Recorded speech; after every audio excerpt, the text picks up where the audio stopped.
Dictionary.com defines an unplanned approach as impromptu, done without preparation, unwitting, done without awareness, and spontaneous, done without thought. Sounds about right. Let's start the show. How does your journey from Lincoln Trail, how do you only end up, my question is, at Eastern Illinois first? Mm-hmm. How does that transition go to where you're at now, baseball-wise? Well, I played in the junior college all-star game, and I'd had several Division IIs and some in NAIA. I'd had a couple Division I's too. Coach Dan Callahan at the time, God rest his soul. Mm-hmm. He seen me in the all-star game.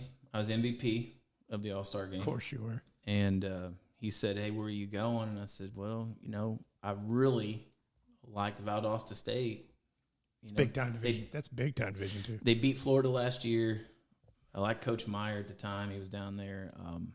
There was an Indiana connection because Meyer is from Indiana, and I liked it there. It was warm, great place to play, right?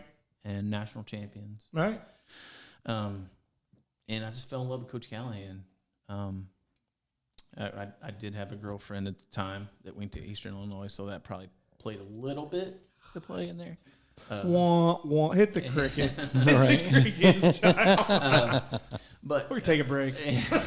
I did love Coach Callahan, and we had another pitcher, Jim Healy, going there. So that was my journey to Eastern. I did really good at Eastern Illinois. How did the Kentucky? I know Coach was at Kentucky as a GA, getting his master's degree. Yeah. And I know he knows you can play. How did he get them to get you? You know what I mean? That's a new guy walking into that program going, "Hey, I got a guy you guys have to have." Mm-hmm. How did that happen? So Kentucky had signed a center fielder from John A. Logan. Okay. He was a dual guy, lefty. Okay. That could hit and pitch. And they said he was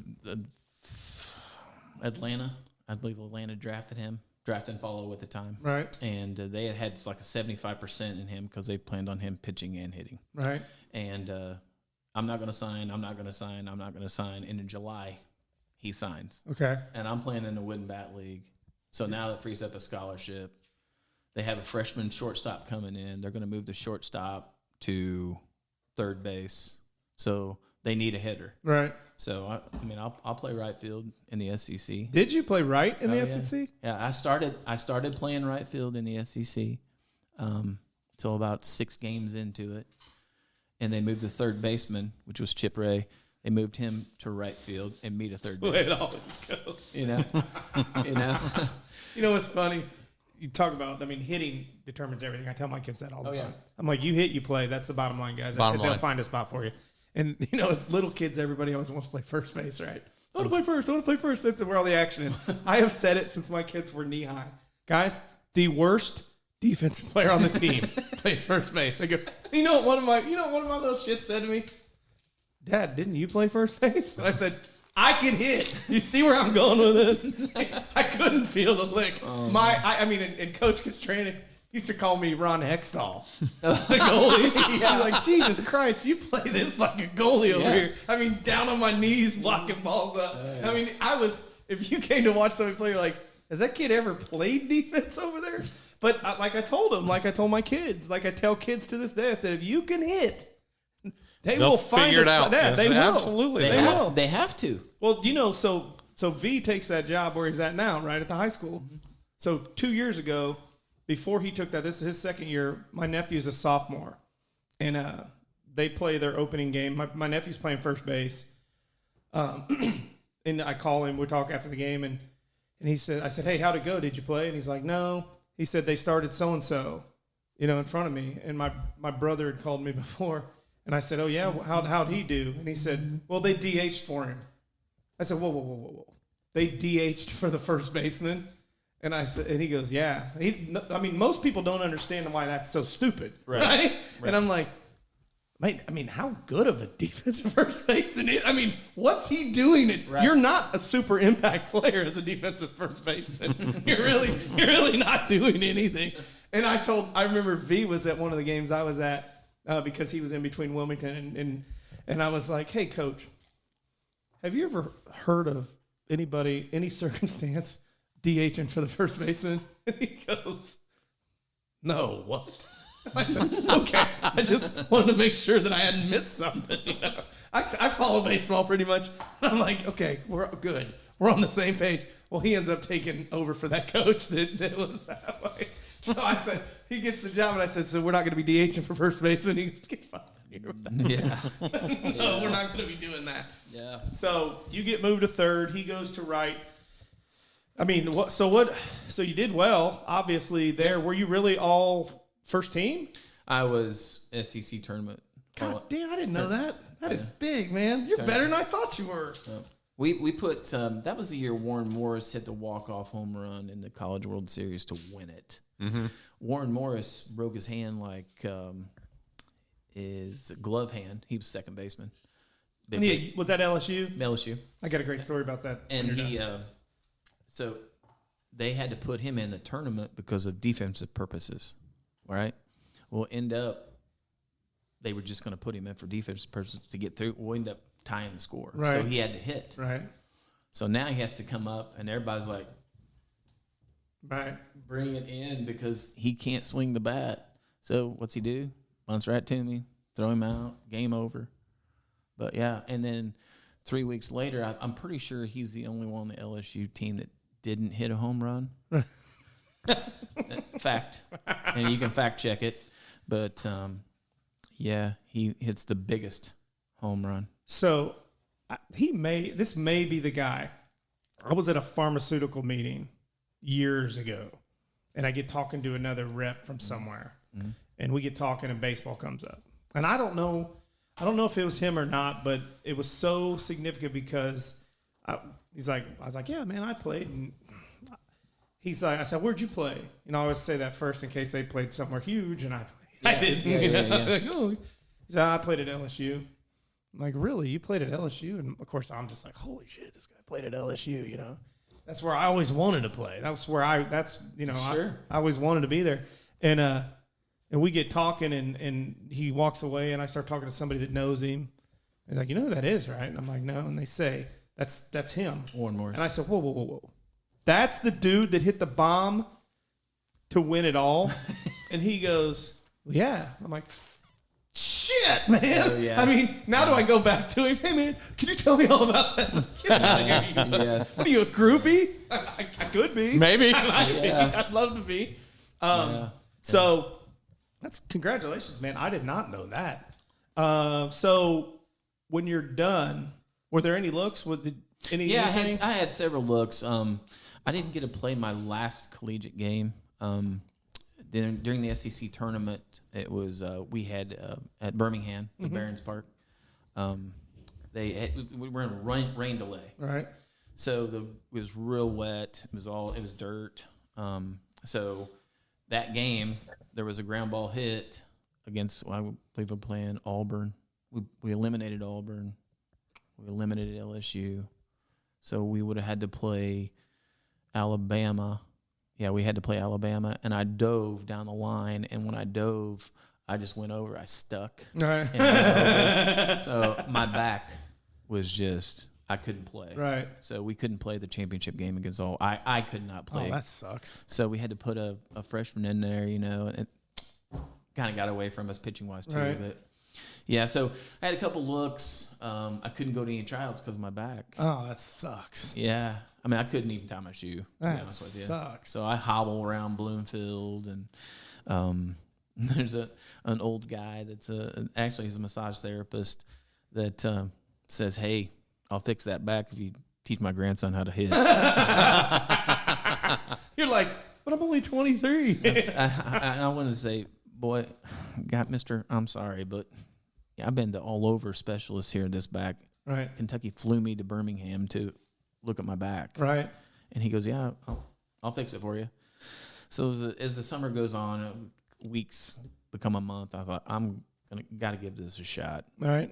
So first day, I go to the massage therapist. He's like, I didn't know it was that kind of massage. Right. Just lay down on your back. he massages the inside of my big toe. I'll never forget it because my big toe hurt worse than my back ever had. It was like blistered. And he goes, well, I'm done. I'm like, okay. So I get out. I jump off of the thing. I'm thinking, hey, man, I can reach down and I can grab my shoes. And he goes, yeah. About one more time, I'll have it taken care of. And I was like, holy cow, what's going on here? So I ended up going back to him. And my back, fixed itself. But I'll always remember the inside of my big toe. You use it as a secret. I mean, for your wife. She's like, man, I just can't carry this family anymore. Let me see your big toe. Let me see your big toe. That's right. Is he Dr. Big Toe now? Have you been to Dr. Big Toe? Oh, Dr. Big Toe's taking that thing global. That's right. He's the good feet store now. Right. He's the guy that owns the good feet store. Oh, shit, that's funny. Great stories. What's your most fond memory of playing? I have a couple. I'd like to talk about the SEC fans. I mean, the SEC fans were like no other because you play in front of 3,000, 4,000, 5,000 people. Right. At every game. That's when amazing. You're away. It's crazy. LSU. So I'm taking ground balls at third base, and the LSU crowd's going absolutely nuts. I can't figure out what's going on. I'm thinking, all right, somebody must have give him the finger or something. But they're all yelling at our huge first baseman, Pete Pryor. All right. And I see something fly out on the field, and I see the legendary Skip Berkman walk out there, and it's a candy bar. And so we're all taking ground balls, trying not to get hit, because we're what's going on here? And Skip Berkman looks up, he goes over to Pete and says, "Pete, pick it up. They'll love you." So if you can just imagine, 4,000 or 5,000 people all screaming when he reaches down and puts that candy bar in his back pocket, because that's what it was. It was just pandemonium. I'll never forget that probably as long as I live. Right? And Vanderbilt before, and Georgia's fans were honest the whole game. Auburn's fans, Florida's fans, best looking fans. Oh, I bet. Florida, yeah. Vandy's fans, they had just hecklers the whole time. They had a big fishing pole with a Wendy's bag tied to it, telling Pete every time he went up, it was over the dugout. Pete, we know you want it. It's a double. Oh yeah. That poor guy got it everywhere he went for being a large fella. Yeah, he's a big boy. Hey, that's great because guys like us, Kyle, we ain't gonna get it. Right? No. It was my favorite Lincoln Trail memory that I will always just embrace it is the song "Happy Trails," because we played that song after every victory at the trail. To the opposing team. They had to walk right by our dugout. We did that at IPFW. I didn't even know that. Yes. I had no idea because our guys put that on it, and I was like, that's a good deal for this. I had no idea. It was Vittorio that told him, hey, play this. That's probably one of my, I just love that song. Every time I hear it, I always think about those guys lost today, and they have to walk right by us. Hey, we're going to wait till we dress the field up until they walk by us. That's like my big thing was always, even to this day, when my kids, when they win a game or we win a game, other parents or whatever, I'm always like, hey, make sure you get home safe. It sounds nice, but it's that snide little smart ass. Right. If you know me, you're like, you're a dick. Yeah. But everybody else is like, what a nice guy. What a nice guy. They just kicked our ass, and he said, make sure you guys get home safe. He really cares about us. I'll tell you a UK story. So V takes us down there at IPFW, right? My senior year, we go down. We're going to play a Wednesday. They're going to throw Johnny Holstaff, so we're going to see everybody they got, and they got everybody. I don't know how good they were then, but they were better than us. And my roommate, one of my favorite dudes of all time. He was at Lincoln Trail. He's a year younger than me, and then he came to IPFW, and we roomed together. Now he's one of my best friends. And lefty, about 6'2", good stuff. Really has good stuff. And we take BP at their stadium, their old stadium, the one you probably played in. Yeah. And right behind the football stadium. Shidley. Right. And we're taking BP, and, we've got the waterlogged ball. We don't have good shit, you know. Yeah. We're hitting cannonballs, you know. Yeah. Maybe 3 people hit one out, right? And we're like, we're just excited to be there. We're like, holy shit, this is gonna be great. We get done, we pick up all of our raggedy shit, and we take it back in our dugout. UK rolls out. They've got a dolly, right? Or dolly with like 7 new boxes of fucking pearls. Yeah, you played it to Cliff Hagen. So okay. Yeah. Right. So they're unwrapping them. You know, they're putting them in the bucket, and we see a group of guys go behind the wall, and we're kind of like, what the hell's going on here, right? First guy gets up, bunts 2 or whatever they did, takes 6 pitches, 4 of them gone. Yeah. I mean, not arm scratchers. These are fucking bombs. Pearls. Next guy gets up, same shit. So they're the 8th guy. I mean, they're just going through it. Everybody is hitting these towering shots. My fucking roommate, he is the greatest, man. He's a one-line machine. Everybody loves him. He's the kind of guy that you walk into a room, he doesn't know anybody. By the end of the night, it was like, I want to know who that is. Right. He's just that kind of guy. He's just a guy. He looks at me and he goes, what in the fuck am I supposed to do with these guys? I said, keep it low and away. Yeah, said, low. Don't throw it down the middle, man. Do not throw it down the middle. Which leads to another Vittorio Jason moment where he's beating them. We are beating those guys by 3, and we're playing out of our ass. He's throwing a gem, and we're facing, you know, I remember the first guy threw like 94. Next guy throws 95. I mean, it didn't get any worse. Right. I mean, it's like, holy shit, dude. And we're scratching. We're holding on, and he's getting beat. You could see he's getting tired. We're like in the 6th or 7th. And I said, Coach, you got to get him out of there. He's done. He is done. You know how he is. Oh, yeah. Oh, he's fine. You know, he'll fight through it. Fucking 7, bottom of the 8th, right? Bases loaded. We're up 3. Mm-hmm. Bang. He gives up a grand slam. We end up losing by like 2. Right. So it's a moral victory, but I'm like, anybody would have been like, we had that in our hand. We had that. Oh, yeah. That was, I mean, we won't win a conference, but that was our signature win. Right. And I'm like, and Coach V and I used to do that a lot where I'm like, what are you doing? You know, to the point where he's like, who's coaching this fucking team? Oh, I'm like, yeah. you are. He goes, oh, then let me. And I'm like, to do it, you know? So yeah, that was a big time holy shit moment for us when they rolled out 5, 6 new boxes of balls. I'm like, what are they doing? Yeah. Like, whoa, they're going to use those for BP? Every Can we game. have them It's when you're crazy. done? Right. Can we just take take them them? with? Yeah. I mean, we're shot putting balls back in. But I do remember I was playing first, and we had a first and second against them, 1 out, and we were trying to run the wheel play. First time I'd ever seen this happen, and it was scary as shit. They show bunt, so I'm coming. You know, I'm fucking like softball. I'm 6 feet from where it's happening. Pulls it back, ball 1. I'm like, okay, this is what's happening. So evidently, they knew we were running the wheel play. He pulls that thing back and fucking swings it. Slash. Dude, I'm fucking flat on my back. That thing goes right over he hit that, and it was like, boom, shit. I'm down, goes down the line for a double. And I'm like, you know what? Maybe moving forward in my career, I'm not going to come in that aggressive. Because, Or at least glove up. well, remember, first baseman is the worst fucking defensive player on the team. So even if I field that thing, I'm probably throwing that thing over the wall at third base. So I'm like, I'm not going to die trying to make a play that I can't make. You know, it's ridiculous. But I do remember, I mean, it was so cool for him to set that up for us because he knew that would be a huge deal for us. My dad took my sister out of school to come down and watch that game. I mean, it was neat, but we got a little bit of a taste of what you guys, you know, it's like, and then, you know, as you go through baseball and you know how baseball is, you start to meet people that played at SEC schools and shit. And the thing is you were there for a year. Those guys are there for like 4. They probably get used to it. And it's like, it's not a big deal to them, where me, you, we get to do that for a year. We'd be like, holy, this is it for me. This is what I always dreamed of. No, yeah. So to get to do it for one day, I mean, not that they had 6,000 or 8,000 people there for a midweek game, but there were more people than we ever got, you know, and it was in a real stadium, not a fucking fenced in, you know, type deal where, like, you know, Lincoln Trail where the bitch is breaking and shit. And, you know. Jason, the amount of baseballs because Danny worked, and he was the equipment guy at UK. Yeah. The amount of baseballs, it was the whole wall was dozens of baseballs.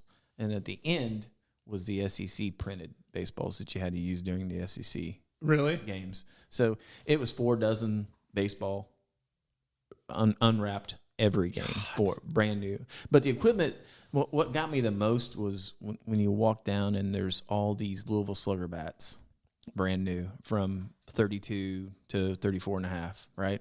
There's probably 50 brand new bats there, all right? So you're looking like, wow, man, that's cool. That's cool. Like, hey, which one you want? And I'm like, oh, well, I'll take that one. And they said, okay, what would be your second pick? And I go, well, I'll take that one too. And don't forget your 2 pieces of wood at the end. So we all... You're like going down an assembly line? Yeah. That's on day one. Your locker is set with all your practice gear. It's set up every day. You didn't have to wash your own shit? No. Now, you saying that you get a couple pieces here and a couple pieces of wood, right? Not after hearing that out of you, and you took all 4 bats, correct? Oh yeah.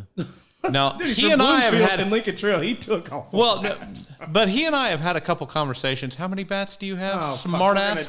I've got 1 bat. I have 1. That's what he says. If you can hit, you only need 1 bat. This is the shit I get to go through. We were talking I've only about got 1 bowling balls, Travis. This guy says he has 20 bowling balls. I go, why in the fuck? He's like, well, they're all weighted different shit. I'm like, get the fuck out of here with that shit. And he's like, no, seriously, if you need to do this or that. And I'm like, I had no idea it was that big. He goes, well, how many bats you got to get? 1.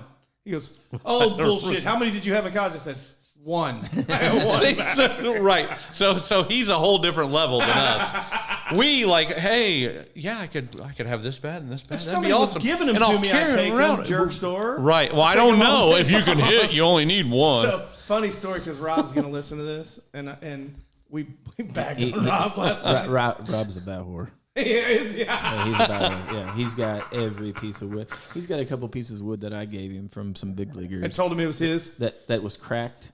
He put a nail in it. He still got it. He picks them up and swings them before he gets on the drums. Well, we were talking about the cannonball he has on his shoulder. Yeah. And how we were talking, and he came up, and I'm like, man, Rob has a cannon. I mean, he not as much anymore. Obviously, we're 50, whatever.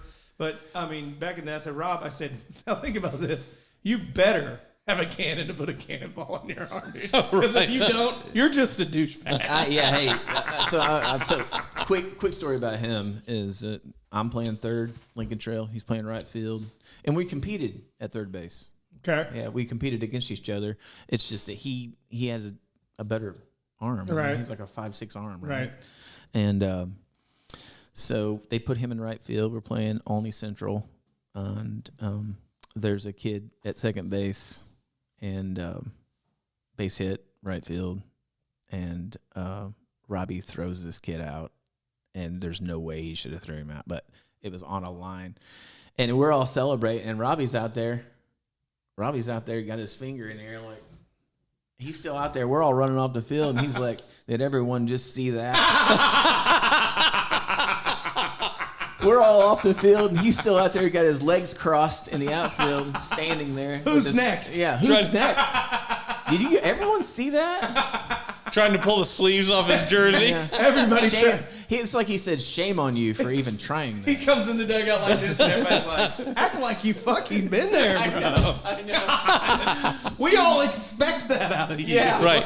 You're the only one that's surprised by that. That's why you're out there, dickhead. I will tell you a Johnny story. This was my introduction to college type baseball. So V had that 4-star team here that all the Lincoln Trail, Indianapolis people would play for in the summer.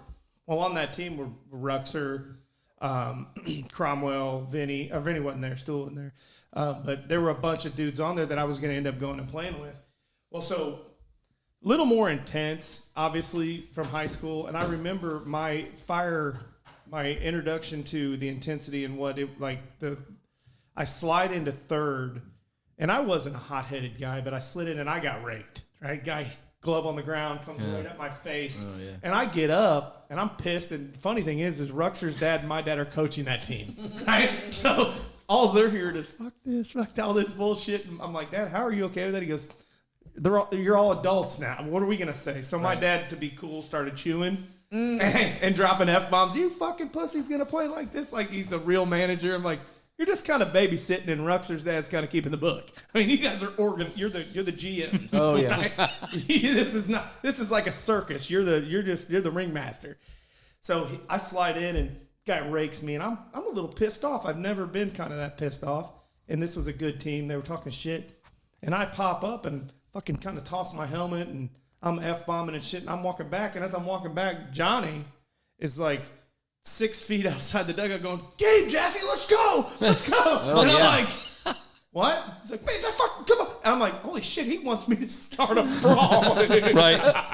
I'm like, I'm going to have to get a little bit tougher, man, these guys. I couldn't believe it, but what now I would react as, let's go, you don't do that. That's an unwritten rule. You don't do that to somebody. That's a dickhead move. It's time to fight. I didn't know that. Right. But everybody, all the older guys did. And he was right out front. He's like, oh, yeah. Let's go, baby. Let's go.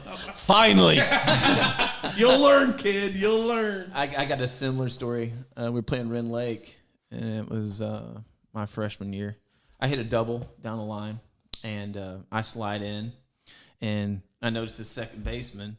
And I did not know that it was Coach Kostranik's brother, Timmy. Oh, right. So I slide into second base. I pop up, and he holds the glove on me. I'm on the base. Right. So I knock his hand away. He goes right back to my chest. God, he is Coach Kostranik's Yeah. brother. Then I two-hand it away, and he goes, "What's up?" And I go, get your fucking hand off of me. And he's a little guy. Yeah, he is a little guy. And then, of course, we're all chirping. You know how that goes. And then later on that game, they said, that's Timmy Kostranik, right? And I go, that's Coach's. Yeah, it's Coach's brother. I'm like, oh, man, I need to tame it down a little bit. Well, so the story I told you upstairs, people have already heard about me throwing the glove over the fence. Yeah. Right. The worst part of that story, and Kyle kept saying, well, how'd you go get your glove? Well, Coach K had asked me, because I don't know. I honestly don't believe if he knew that I'd thrown it. It was so bang bang. Yeah. I don't know if he realized that I didn't have it. Yeah. He kind of caught on that I didn't have it. And he was kind of calmly going, "Dude, where's your glove?" And I said, "Well, I thought the game was over." I said, "Man, I thought the game was over," and I just kind of tossed it to the side. Right as I finished that sentence, one of our backup pitchers' girlfriends had made the trip to Wabash Valley for that. And he goes, "Hey, Jason, here's your glove back." Throws it over the fence. It lands at his feet. And he goes, "You've got to be fucking kidding me." Oh, my God. Yeah. And I'm just like, well, the jig is up. The jig is up. The jig is up. But no, man, we'll have to get you back down, and we'll have to get some of the boys together and hear the group shit, because I imagine 6 or 7 people sitting around the table talking about shit. I mean, it's just like everything else, but sports, baseball especially, that kind of stuff, when you sit down and you tell the same stories over and over again, and they're still funny as fuck. Oh, yeah. And people outside the circle have no idea. They're like, "That's not that funny." Oh, it's funny. It's funny when people are in the back of the bus. We're going on our spring trip, and they're drinking 40s, and they're dropping the bottles out the back. That's straight JUCO. That is JUCO. Yeah. That is complete and utter JUCO. So here's a question for you, Jason. So, who was the best player in your 2 years at Lincoln Trail? Richie Smith. Richie was, Richie is the best athlete. And I played with, do you remember Craig Cawthorn? Yeah. So Craig is that one that came down here. My daughter, that's his godfather. Craig and I got real tight at Lincoln Trail, real tight. We went to the same high school, but we weren't best friends. We ran with the same crowd, but we were, you know how it is. There we were roommates, and we got really, really tight. And he's an ungodly athlete. That guy goes plays basketball with his shoes untied, no laces, right. and you're just like, huh? Right. And he'll go out and hit a golf ball. You're just like, what? And then I met Richie, and Lauk was the same way. Lauk's a hell of an athlete. Right. Richie could do things that. And he played third because Birch played short. Right. He wasn't going to play in front of Birch. I know. So he's playing third, and then they moved him to short second year, and I thought, damn, he's such a good – he's the best third baseman I've ever seen, and then he just plays short. But probably could have played anywhere. But the thing – the greatest story about Richie is we'd go in town, like the basketball team, you know how we all kind of hung together because we were all we had. Yep. You know, we were at their basketball games. They'd come and they'd climb the fences and we'd hit home runs. We'd be like, what the fuck is going on here? But we'd go into downtown Robinson in the park and play basketball. Oh, yeah. The basketball team would play against the baseball team. And, you know, they were good. We were bad. And they hated it because they'd get rebounds and we'd start slapping. You know, everybody just is like gnats slapping. Yeah. I'm like, God, that's not how you play the game. Leave me alone. But what I remember is Richie, somebody would shoot, the ball would go up to rebound, and you'd see all these hands go up. All the basketball hands would go up, and you'd see one set of baseball hands. Richie'd out-jump everybody, right. Swoop it, take it the other way, hash mark, bang. They asked him to play basketball. Coach Collins asked him to play. That guy swung a bat that was 3 inches. I'm bigger than he is. 3 inches longer than me, 34 and a half, and just hit fucking bombs. I mean, he is, without a doubt, even we were at Victory Field a couple of years ago. The girls, my wife and I took the kids down there, and it was the day that the Colts were playing the Pacers in the softball charity event. Yeah. Richie's playing short for the Pacers because he works for the Pacers. Naturally. And you put your best out there. And he's putting on a show. And I'm like, I know that guy. He's my teammate. He's my teammate. What do you got, Richie? Can you sign my shirt? I'm like, can you sign my shirt, dude? He lived next door to me for 2 years. But without a doubt, man. And dude, he's such a nice, humble guy. I wondered what he was doing there. I mean, after a while, he would backhand the ball at third and just fire a laser, and you're just like. Yeah, I took some ground balls with you guys, and his arm was like, oof. He's got a lot better arm than I have. But then you get in the cage and be like, I try to tell my kids because they were all doing tryouts this week for high school and shit. And I said, guys, it's like a cattle call. I remember when we got there a week early. We said so we could practice, but we went down to party for a week. Oh, yeah. So everybody's down there. You know how it was. You were down there, and we'd show up at like noon, and we'd all take BP in the cage, and everybody's sizing everybody up, you know. And like Nate Graham, I'm like, we're going to take some ground balls, and all the first basemen go to first or whatever, and I go to first, and like the other three guys are like 6'2", 6'3". Right. And I'm like, oh my shit, I'm going to have to hit the hell out of the ball here. Yeah. Man. There's no chance here. But, I mean, it is, like you said, I mean, and then, like, you see some guys that could play, and then second semester they weren't there, and you're like, what? I didn't get a scholarship. Do you know Coach K didn't give me a scholarship? I went down there. I thought I did, and I was the only one that didn't have a tuition waiver. Hang on, Jaffe.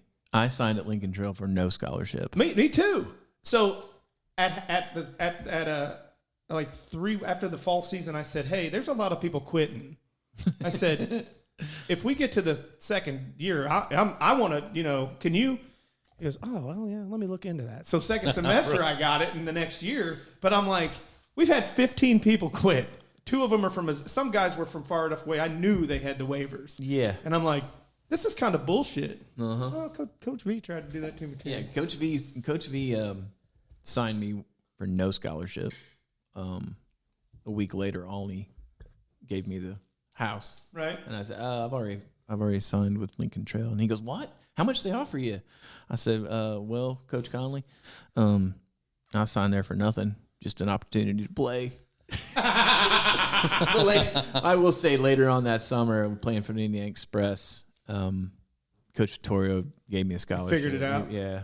You know what, Conley, man, that's another thing about junior college. All those coaches know each other. I mean, there's really not a ton of animosity. Conley's a great dude. He's awesome. And we were playing them in the sectional or the regional first game. And I was playing first, and Conley's at third, and they've got a really fast guy first. We throw over once. I smack it on him, he's safe by a mile. Next time they throw over, I step on his hand. Pulls his hand up, attack him. You're out. Conley's like, Jack, you cheater. What's that about? I was like, it was actually an accident, but I played it like I was slick. Like, yeah, man, you're out. Get out of here. Quick story about him, my sophomore year.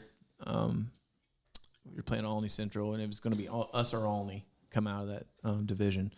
And their pitcher, we have runners at first and second with 2 outs. Late in the game, and the pitcher, he's like, don't don't give him anything to hit. He's physically talking to the pitcher. Don't give him anything to hit. The first pitch is just right down Broadway. I take it. Yeah, I take it, and I step out of the box like, oh, no. I mean, I just let a 5-hole go right down. I mean, just right there. Right. And he stands up, breaks the fucking clipboard, and walks out and says, I told you not to give him anything to hit, And I didn't swing. Right. Right. So the next pitch was a low and away curveball. I just hit it to right field for a dub. but he is screaming. Only thing I can remember is Conley screaming at that, I told you not to give him anything to hit, as I'm running down first base line, right? Another quick story about Coach Vittorio. Greatest feeling in the world. Oh, yeah. Another quick story about Coach Vittorio before I buck out of here is that I'm at Kentucky, and I think I got 9 home runs. Yeah, I got 9 home runs. That's a good one. I got 9 home runs. I hit one oppo. I'm running down it's a no-doubter. Right. I go down there, and he's got his hand out, and everyone's screaming. And I hear this voice going, you won't hit 11. You won't hit 11. You used to fucking do that to me. I mean, screaming at me. Like, fucking how about a congratulations? Never. Right? Never. Right. He did the same thing to me when we were playing Bellarmine in the Fort Wayne Stadium. We're playing a doubleheader, and I hit a ball. All I wanted to do was hit one out of there. I hit a ball, and I got every piece of it, but the wind was kind of coming in, and the guy catches it on the wall, and he goes, I knew you couldn't get one out of here. Next fucking at bat, dude. Left center. Boom. And he's always the first one to be like, yeah, way to go, you're my guy. I'm like, man, what? I wasn't your guy. Yeah. Last at bat, where were you? Ago. I could tell you one of the greatest. So we're playing. So I didn't know Indiana Tech was so good. We went to IPFW. I got a letter from Tech. A recruiting letter from Hirschberger. I thought NAIA. Legend. He is a legend. I love him. Yeah. I love him, which makes this story so much more interesting. Yeah. They were our rivals, and we played them in the stadium, and it was under the lights. It was badass. Their color scheme, black and... I love it. Orange, I love it. Orange, Beach Grove Hornets. What was I saying? So we're getting ready we're playing them, and he's got Ooch at third. Yeah. Ooch is giving signals, and Ooch is fucking up the signals. And I can't imagine that. He's crossing me up. I'm at the plate. And finally, I hit a ball, and their bench is on me, because we see him in the bars. We kind of party. It was like a crosstown rivalry. Yeah. Oh, getting back to it, I threw that letter away from them because I'm like, NAIA, and then I go up there and find out that they've won, they've gone to the World Series 4 times in a row, and I'm like, ooh. And then we play against them. I'm like, God, these guys can fucking play. Yeah. So we're playing in that game, and I'm not having a great game. I'm getting more and more pissed off, and I've already gotten into it with Vittorio. I'm like, he's down there giving me fucking bunts and shit. I don't know what the fuck we're doing. He's like, you just fucking get better. You need to all that bullshit. And at one point, I pop up or something, and their bench is fucking on me. I mean, on me. They're in the first base. We're in third.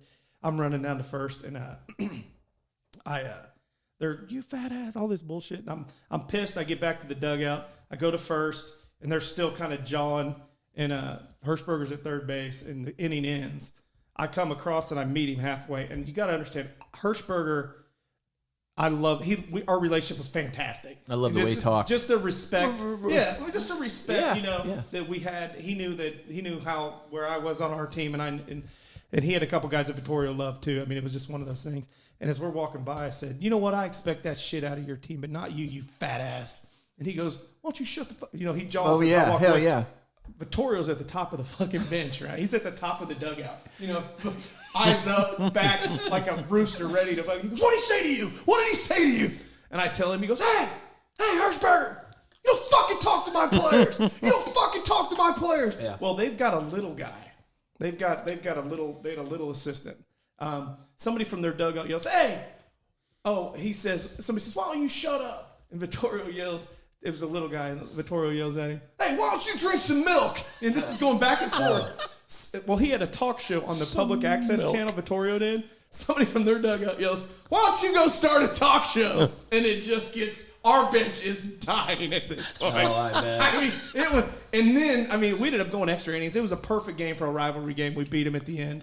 And that same pitcher that pitched at UK, and this is where I'll wrap it up. Same pitcher. We're everybody's celebrating. He's my roommate. We grab him. We're like, hey, before we start doing the field, you need to bug out of here. Go down to Acme, get some beer. Closes in 15 minutes. I told Vittorio that story like 3 weeks ago. And he's like, all right. He missed the post-game meeting and everything. He didn't even notice he wasn't there. And by the time we got back to the apartments, he had 2 cases of beer. It's like, go get them. But I'll never forget that. Vittorio, I mean, that's the one thing. And even at Roncalli, the parents said, man, the way he fights for his kids, because Cathedral started some shit last year. He just, he just backs up his players. He's real loyal that way. But he's like, what did he fucking say to you? He's like, hey, fat ass, you don't talk to my players that way. And he's like, oh, why don't you drink some milk? Why don't you start a talk show? We're all like, ooh, drop the mic. That's a wrap. Yeah. Type deal. But, well, that was awesome. Man, that's awesome, Travis. I want to say thank you, Kyle, you too, Jake. Yeah. And my coaches, Coach Vittorio, I know you're going to listen to this. I wouldn't be here, wouldn't be the man without you. Coach K, I love you to death. Coach Madison, thanks for everything you did. And baseball, I want to tell you, so I work in the defense industry, right? And it's ironic since you couldn't play it. It's right. Exactly. It's very competitive in the world we live in, and all you people out there that are questioning what you're doing and why you're doing it, I hire every college athlete that I possibly can. Sure. Because they have it. Team. They know how to persevere. They know when to raise their hand when they need help. They know when to rally the troops when they need their team the most. So, you asked me what I got from it, just becoming a man, but it's becoming a person and a good human. And it's like even parenting, the lessons you take to teach your kids, you're going to lose. Absolutely. You're going to hear no, you're going to lose. Things are going to happen. It's all in the way you react. I tell my kids, guys, you don't have to be the best player on the team. No. You only have to be the player on the team they can't play without. That's right. it. Yeah. Whether you're a cheerleader or the guy keeping the fucking charts one time. Last story, I swear to God, this is so Vittorio. We had a pitching coach that was real into charting, right, at IPFW. And we're playing in a doubleheader, and our pitchers got their asses lit up in the first game, right? So, two pager. Right. So, right. You're into the next page. So he's bitching at everybody, and the pitching coach is, not bitching at the pitchers like he probably thinks they should. So the next game's getting ready to start, and Coach and I were talking about this the other day because this is one of the funniest things I ever saw. This coach that we had was a bigger guy, and he's kind of walrusing it down the way, passing out the charts. Vittorio's right behind him, grabbing the charts and fucking throwing them out the dugout. The coach turns around and he goes, "Where's all the charts?" He goes, "Charts didn't help us last game. Charts don't do it. I'm done with the charts." And I was like, that's awesome. That's the best. That's how you sum it all up. So, hey man, you ever want to do it again? You let me know. Yeah, absolutely. We'll get Robbie in here. If you can rally some of your boys, I'd like to do it. I'm obviously, again, thanks. But to have Tony, Coach K. Yeah, I was going to tell you, man. Tell him that we've got this because he'll appreciate. This will end up being almost 4 episodes. 3 anyway. 3.5, 4 episodes. Oh hell. Sorry to Rob's got 2. No, it's great. No, it's fantastic. yeah. When it goes that fast, it's great. But yeah, let him know because I would like to get him in. And I'll tell you off air what I would plan on with him. Yeah. But everybody. I want everybody because they're pieces of the puzzle, man. Well, and we're not Joe Rogan. Somebody hears your story. They may have one that they're like, man, I don't know who that guy was, but that's what we're trying to do, man. It's just about talking, having a good time, telling the stories because your background's a shitload different than mine, shitload different from his, but we all have that commonality of it could be sports, it could be work, it could be whatever, and every aspect of life is comedy too. So we can do it all. We can do it all. Thanks, brother. Thanks, Travis. No, thank you. Dictionary.com defines an unplanned approach as impromptu, done without preparation, unwitting, done without awareness, and spontaneous, done without thought. Sounds about right. Let's start the show. When I say whoa, I mean whoa. Well, that's the end. Hope you had a blast. If you did, like, follow, comment, and share. And if you didn't and think you could do better, well, smartass, step up and prove it. Either way, thanks for listening, and hopefully we talk again soon. Dog Tags was founded upon two principles. Number one, helping ensure citizens of today and in the future understand their patriotism, as well as the debt of gratitude we owe those who've served. Secondly, we recognize their sacrifices by helping care for their comrades who served our nation. Their history deserves a place at your dinner table, at work, at church, or anywhere Americans gather. We honor the lives they've led, and we cherish their memories. Under these auspices, we are pleased to invite you to participate in the 7th Dog Tags Triathlon, held Saturday, August 6th. Now, you don't need to run, bike, or swim. Our triathlon is a round of golf, a couple games of bowling, and a cornhole tournament. So come help support those who served our country. I'll have contact info in the show notes, or you can message me and we'll get you sorted out. Thank you for your help.